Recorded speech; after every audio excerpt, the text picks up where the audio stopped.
Hi, it's Dennis Daly. Nice to have you along on All Week Theater, where we take a classic radio episode and play it out over 5 days. Now the final part, Part 5 of Death Valley Days. Sam wasn't all right. He was dying. Barnes was shot and killed before he could mount his horse. Sam and Jackson, his closest friend, escaped out of town and outrode a posse that followed him. But Sam made Jackson go on and leave him hidden in a live oak grove. He knew he was dying, but he wanted his friend Jackson to escape. The Texas Rangers found him breathing his last. He died, refusing to name any of his companions in his various robberies. 2 days later, he was buried in the town's little cemetery beside Seaborn Barnes and Deputy Grimes, who had already been laid to rest. There were a handful of men and one woman at that strange burial. One woman was Annie, the dance-hall gal. Let him down easy, boys. He's paid for his sins. Yeah, and I gotta hand it to him. He was game to the very last. Did you hear the Rangers question? Sure did. They couldn't pry a thing out of him. He stuck by his pals all right. Yeah, but it's a good thing the state is rid of them. Those bad men gotta go. They're giving Texas a bad name. That's right. Excuse me, Mr. Hobbs. Do you think the preacher would mind if I spoke to him before he says his prayer? Well, I don't think so, Annie. Oh, Parson Withers, Annie here wishes to say a word to you before you make the funeral sermon. Well, what is it, sister? Well, there was a song he liked awful well. Mr. Bass, I mean. I'd like to sing it to him before they throw the dirt on his coffin. What sort of a song, sister? It was a song about him. And now that he's dead, I've written some special verses to it. Let her sing it, Parson. I brought Joey along with his guitar to accompany me. Mr. Bass would have liked it. I know he would. Very well, sister. You may sing. Thank you, Parson. Go ahead, Joey.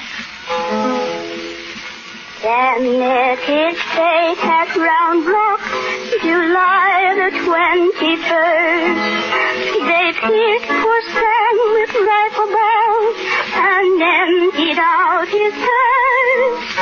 Poor Sam, he is a corpse now, and 6 feet under clay.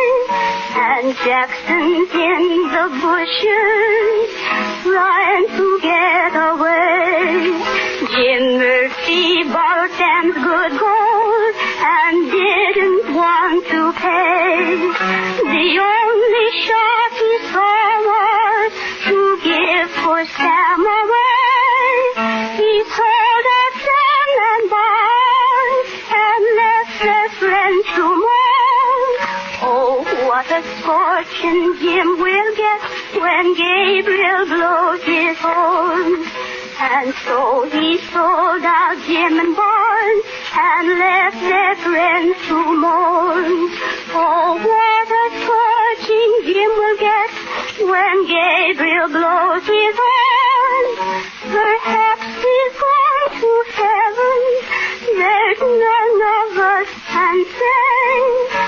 But if I'm right in my surmise, he's gone the other way. Dear Heavenly Father, we come to you today to plead forgiveness for this poor creature who lies here at our feet, broken and disgraced. We know that you in your wisdom and everlasting... Hey, look over there. Who's that riding in the graveyard on horseback? I don't know.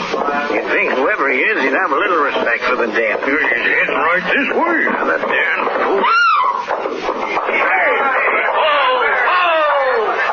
Goodbye, Sam. Here's flowers from your old pal. Sam Jackson! Hey, it's Jackson. Sam Bass's best friend.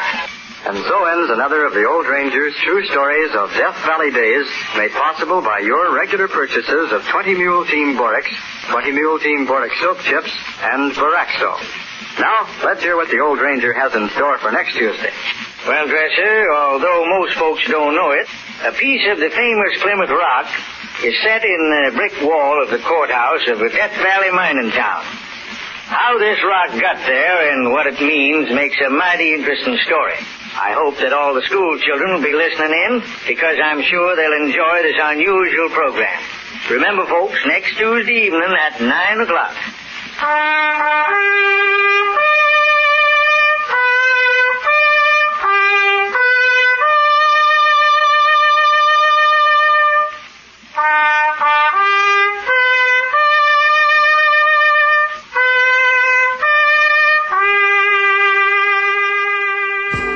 So join me next time when we cut up yet another old-time radio show into 5 parts on All Week Theater.